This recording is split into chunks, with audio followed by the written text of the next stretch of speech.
spirit itu kalau jenengan mengalami sunya kecil, itu kan terjadi pembebasan. Orang tirakat itu orang yang terus menciptakan penderitaan dalam dirinya, maka disuruh tirakat. Dan saya ini yang mencoba untuk mengundang kekinian dan kekunuan itu menjadi satu. Kekunuan itu harus mengkekinikan. Enlightenment seorang Nabi Muhammad ini kaitannya ternyata sama kemanusiaan gitu. Nah, perjalanan cerita itu sampai di dunia dewasanya itu udah masuk pelajaran filsafat tuh, Indra. Spektrum ateis itu beda, dari mulai ateis yang paling santai sampai ateis yang paling radikal juga Iya, ada.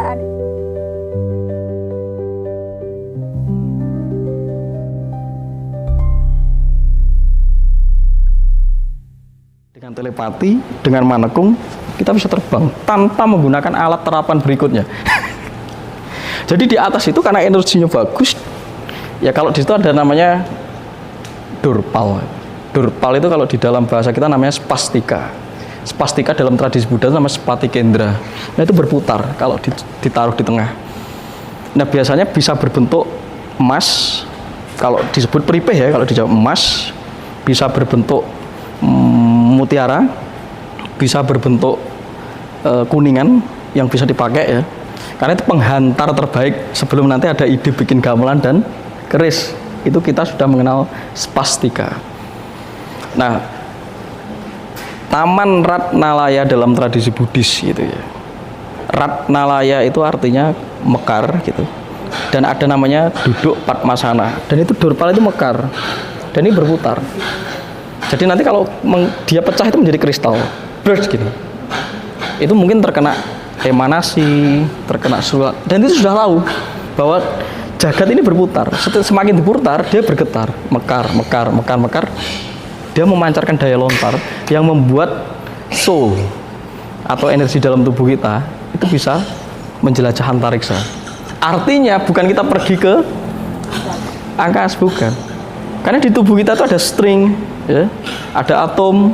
Ketika kita mengalami semakin kecil, spirit itu kalau jenengan mengalami sunya kecil, itu kan terjadi pembebasan. Nah, Anda itu tidak lagi ada kelir-kelir yang bersifat skala begini. Jadi bisa traveling.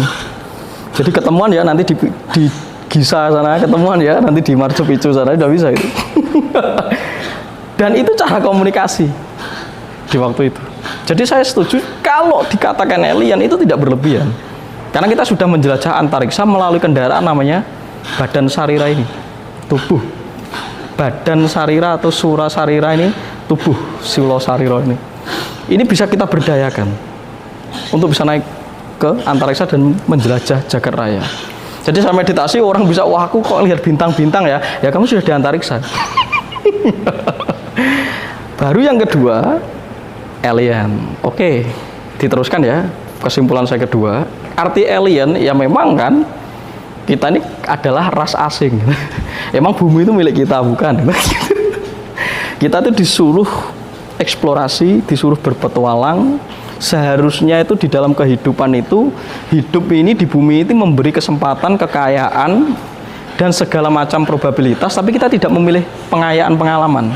Milih belief sistemnya menutup, ya, terus memblokade pikiran sendiri, terus menderita sendiri, dan kita mengkreasi penderitaan kita sendiri pada akhirnya karena labeling, karena doktrin, karena cara pandang kita. Coba ini dibongkar. Orang yang belum bisa mengalami pembebasan sebelum, menurut saya ya, orang-orang di atas angin ya, kita sebutnya di atas angin ya, Kurawa ini di atas angin, orang dari Sabrang gitu, mancanegara itu datang ke sini, ke wilayah timur. Kita belum mengenal namanya Tuhan, dan tujuan terakhir kita itu bukan Tuhan dan bukan kedamaian. Karena kita melihat bahwa tulisan Live in Peace itu adalah tujuan terakhir, salah. Padahal kedamaian atau ketenangan tujuan awal untuk mengeksplorasi pengembangan pengalaman berikutnya. Di dalam pengalaman batin yang tenang, Anda bisa makan enak, Anda bisa berjalan dengan senang, sesuatu menjadi menyenangkan semua. Tapi kalau kedamaian diletakkan yang terakhir, stuck. Anda tidak akan kemana-mana di dalam kehidupan. Anda tidak memiliki kesempatan itu untuk bertransformasi gitu. Dan dunia, bumi, alam itu menawarkan pertumbuh kembangan. Kalau kitanya tidak bertumbuh dan berkembang, jadi diberi laku tuh, selibat loh, tirakat sana.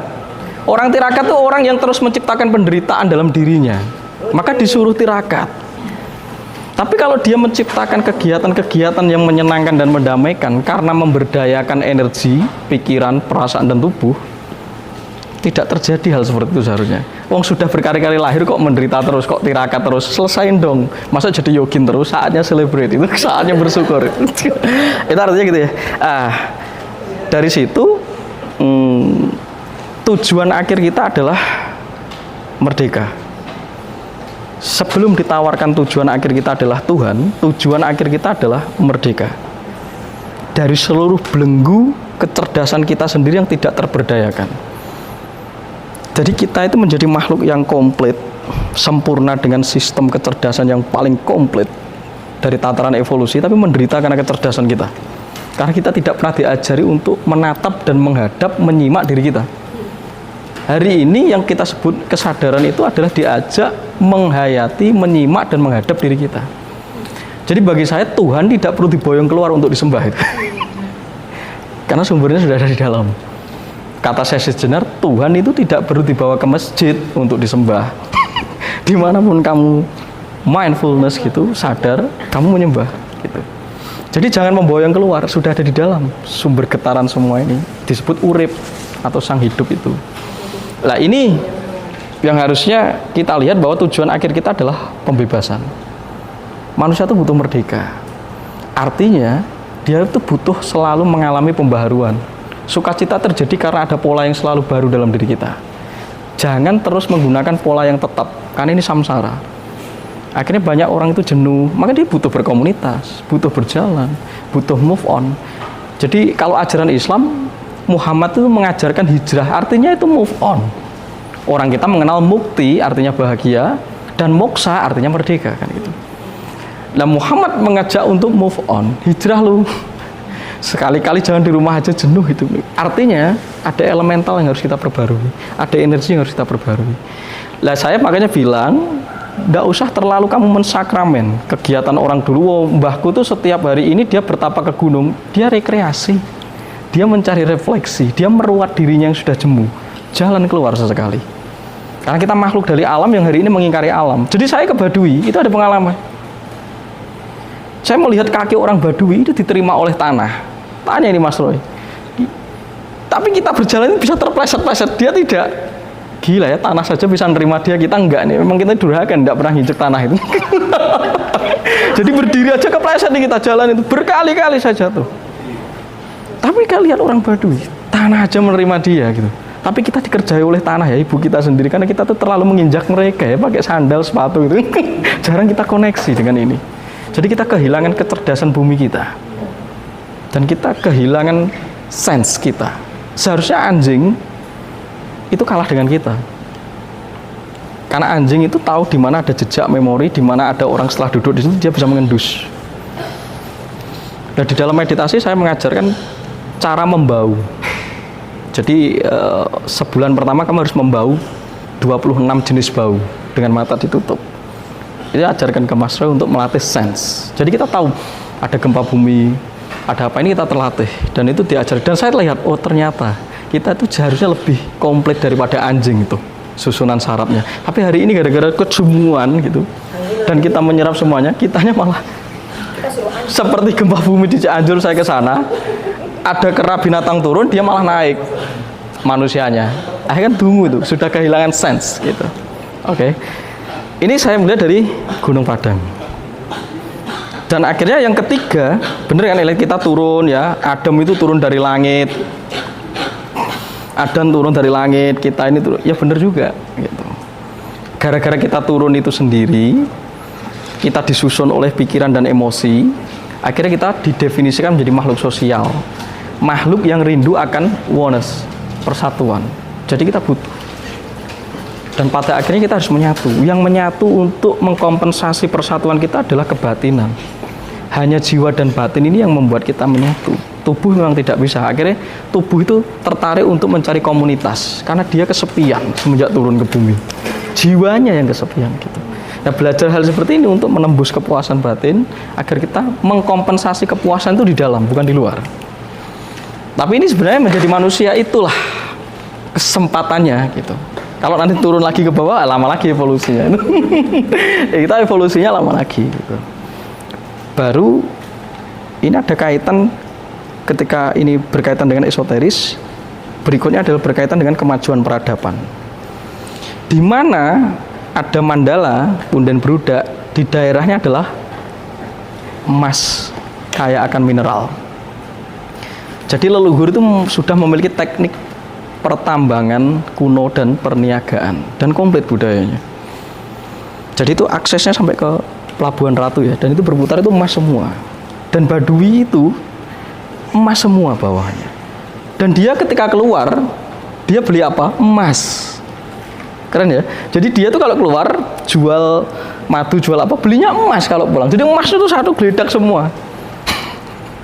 Jadi dia lebih tahu daripada manusia modern ya, bahwa invest emas itu penting. Dan itu saya melihat keren juga itu gitu loh. Jadi kita ini merasa maju tapi mundur sebenarnya itu. Baru tahu soalnya kan gitu. Karena adanya penelitian. Nah, kegiatan yang berbasis spirit itu laboratoriumnya adalah kosmis kita sendiri, diri kita. Sementara sains itu membawa potongan kepada laboratorium. Jelas sains dan agama akhirnya hampir mirip. Cuma bedanya agama tidak mau dikritik, sains mau. Walaupun kan subjektif, yang mengeluarkan adalah orang-orang dan kelompok penelitinya itu. Tapi kalau spirit itu mengajak diri ini untuk mengobservasi bahwa kita harus terlibat. Karena kita sebagai alat atau instrumen untuk mengobservasi pengalaman di jagat raya atau fenomena alam. Baru saya melihat emas, ternyata yang Antala Dwipa itu adalah negara di atas emas. Dalam kitab kuno kita di abad 7, di eranya Dyah Balitung dan Rakai Kayuwangi, seorang empu namanya Jenana Badra yang akhirnya mengajari seluruh aliran Buddha, yaitu sekitar 5-6 lah masa hidupnya Jenana Badra itu, yang akhirnya dipersonifikasi sebagai Sang Hyang Semar untuk hari ini, atau Janggan Semarasanta. Itu adalah seorang biksu asli penganut tantra kuno atau kapitayan yang akhirnya banyak murid ya. Jadi seperti Huining itu belajar ke beliau ya, Gunadarma belajar ke beliau sampai dia bisa bikin Candi Borobudur itu. Jadi bukan berarti kita Buddha, karena arti Buddha dalam bahasa Jawa dan Sanskerta itu adalah lapisan atau tingkatan kesadaran ya, tingkatan kesadaran. Jadi orang yang belum sadar namanya yang masih hantu tadi, kesadarannya rendah atau pengganggu, inersia, lembam, susah diajak move on, dikasih tahu malah ngeyel gitu, namanya bodoh gitu. Bodoh. Yes. Kalau kita mencoba menggerakkan diri kita, belajar menggerakkan itu namanya budi. Jadi mengolah, memberdayakan itu budi. Belajar, move on. Setelah budi, Buddha, wise. Ini sebenarnya tingkatan. Baru ini disebarkan ke wilayah daratan sana. Baru akhirnya kita memiliki sekolah Buddhis ya, namanya Sriwijaya, di era Sriwijaya. Baru menginspirasi sekolah Buddha di Nalanda itu. Dan itu ketika ke sini banyak nih. Jadi memang Tiongkok semua peradaban itu memang melancong ke sini. Jadi memang pertukaran budayanya sangat masif gitu. Kalau saya lihat sangat masif. Di abad 7 itu udah maju, udah bisa bikin gamelan gitu. Udah bisa bikin keris ya. Metalurginya bagus gitu. Dan Jenana Badra ini mengajarkan ke beberapa orang di wilayah-wilayah untuk pergi ke Gunung Padang. Baru Gunung Padang itu menginspirasi terjadinya candi-candi di Jawa Timur, Jawa Tengah gitu. Dan Gunung Padang ini prasejarah, ketika saya terjemahkan di prasejarah, karena kita punya manusia purbanya kita sendiri. Jadi Pithecanthropus erectus ya, itu ada di kita dan kepalanya sangat besar, ditemukan di Sangiran dan ada di beberapa daerah ya, wilayahan Pelabuhan Ratu, Cianjur itu pernah ditemukan tulangnya. Dan itu kan kalau diukur dari radiokarbon ya 40.000 tahun yang lalu. Artinya klaim itu bisa jadi tidak salah kalau 28.000 tahun yang lalu sudah bikin Gunung Padang. Nah, Gunung Padang ini itu kan nama yang diberikan oleh para misionaris ya di era kolonial. Artinya kan Caang itu artinya terang. Dalam Sewaka Dharma, Caang itu artinya terang. Nah, terang inilah yang membuat bahwa bangsa ini terang karena bisa naik ke galaksi dengan pengalaman mistiknya, dengan pengalaman batinnya gitu loh. Ya Muhammad pun ngomong buruk, ya Muhammad tuh belajar itu sebenarnya. Sebenarnya buruk itu. Iya. Ya, cuma jangan diceritakan nanti di demo itu. buruk gitu. Jadi saknyet sakdep gitu. Jadi di mana kita menatap, kita lebur hilang. Kita berada di segala antariksa. Jadi kalau di Jawa ada namanya di Kejawen ya, ini saya ngomongin Kejawen bukan Jawa. Ingsun anyekseni ora ana pangeran nanging ingsun. Suwung. Jadi kita yang menggelar dan kita yang menggulung. Nah, disinilah bahwa kita ini disebut tiang atau pancer, penyangga. Di mana Anda berdiri, Anda itu seharusnya memimpin 4 kiblat, lor, kidul, etan, kulon. Anda di tengah pasti. Oh, saya di Jakarta enggak, di tengah. Nah, seharusnya kita menjadi khalifah itu benar, pancer, penyangga, penyelaras, penyeimbang, penata, wakilnya Tuhan gitu ya. Dan menjadi wakil Tuhan, sekarang kita menyabotase Tuhan dan menggunakan Tuhan untuk mengkonfirmasi, mengkompensasi kegiatan naas kita sendiri. Jadi kalau kita membuat eksploitasi alam, deforestasi hutan, ya terjadi gempa dan lain sebagainya, kita bilang bahwa ini adalah kehendak Tuhan, kehendakmu sendiri. Beramai-ramai. Jadi Tuhan yang ada di sana dikabari iblis, loh nama-namamu dipakai, dari perintahmu itu dibajak sama manusia. Masa sih? Iya bener. Gara-gara kamu terlalu banyak eksperimen nyiptain manusia sih kan itu. Nah, kembali ke Gunung Padang, di peradaban itu saya menemukan emas itu sudah menjadi nilai tukar sebelum rempah. Sebelum rempah, emas itu menjadi nilai tukar dan orang kita tahu. Dan dia melakukan pertambangan itu sangat organik. Ya. Bahkan untuk membuat keris, dia harus menunggu gunung meletus. Keren ya. Jadi Empu Sendok itu menciptakan keris sampai terjadi petok Buddha ya kalau tidak salah. Jadi selain bentuk kolon daru atau meteor, dia menunggu endapan mineral dari gunung meletus. Maka banyak empu-empu itu masih penjaga gunung ya, seperti Mbah Marijan itu pasti titisan empu. Jadi memang kualitas itu menjadi ciri khas orang di timur. Kualitas ya, bukan kuantitas ya. Sakit teluwaten dan komitmen sabar. Enggak masuk ya, kayaknya leluhurnya enggak mau masuk YouTube. Nanti saya diserang orang-orang sains. Jadi kita alien bener. Jadi jangan disalahkan kalau ada alien. Jadi tujuan orang-orang seperti mereka yang ngomong kita alien dan lain sebagainya, beliau-beliau itu ingin menginspirasi anak-anak kita. Setidaknya anak kita tuh bangga dulu deh. Kalau seneng, dia akan mencari. Oh, ini berarti ini seperti Thanos ya, gitu ya, seperti Marvel ya, gitu ya. Ya nggak apa-apa. Daripada ceritanya cuma Adam Hawa bosen gitu loh. Jadi sekali-kali harus baru gitu loh. Karena generasi ini harus baru.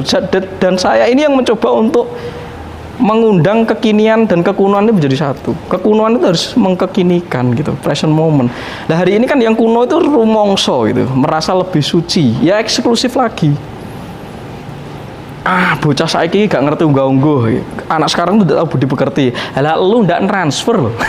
Lah kitanya sebagai petetua ini nggak transfer ilmunya kan gitu.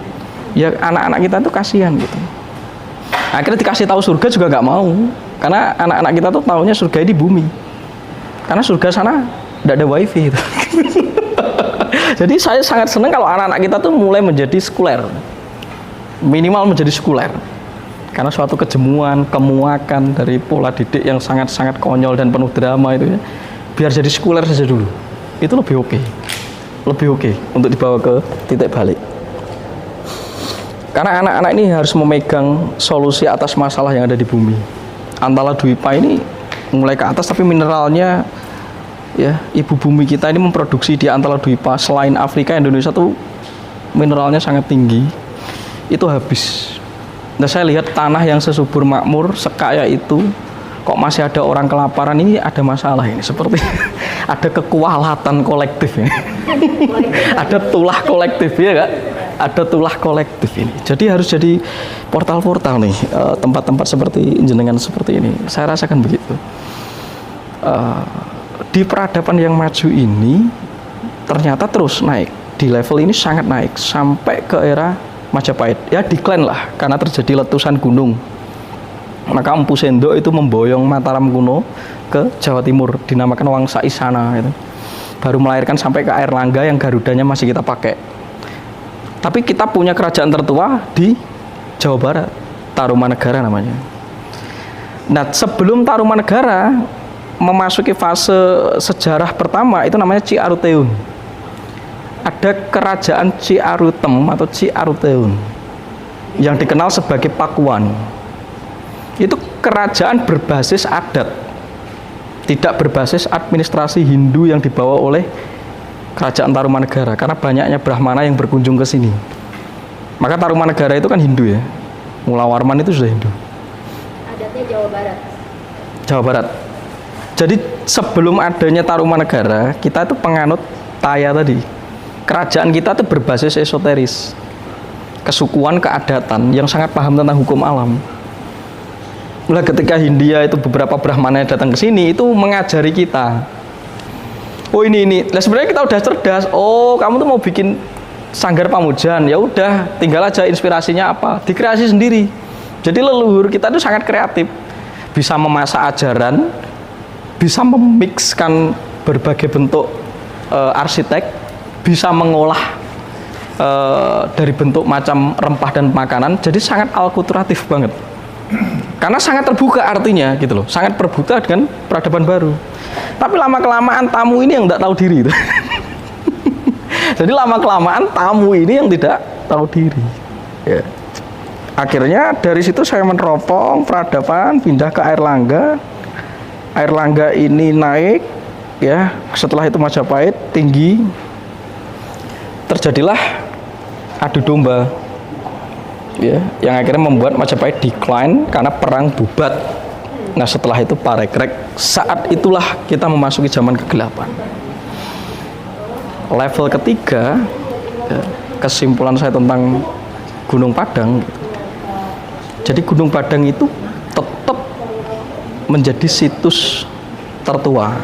Kalau sedunia itu akan, ya, kalau sedunia bagi saya akan, secara sains, secara mistik sudah, secara saintis akan, belum ya, karena belum hanya membuktikan gitu ya. Secara saintis akan, tapi di Asia Pasifik sudah tertua yang menginspirasi.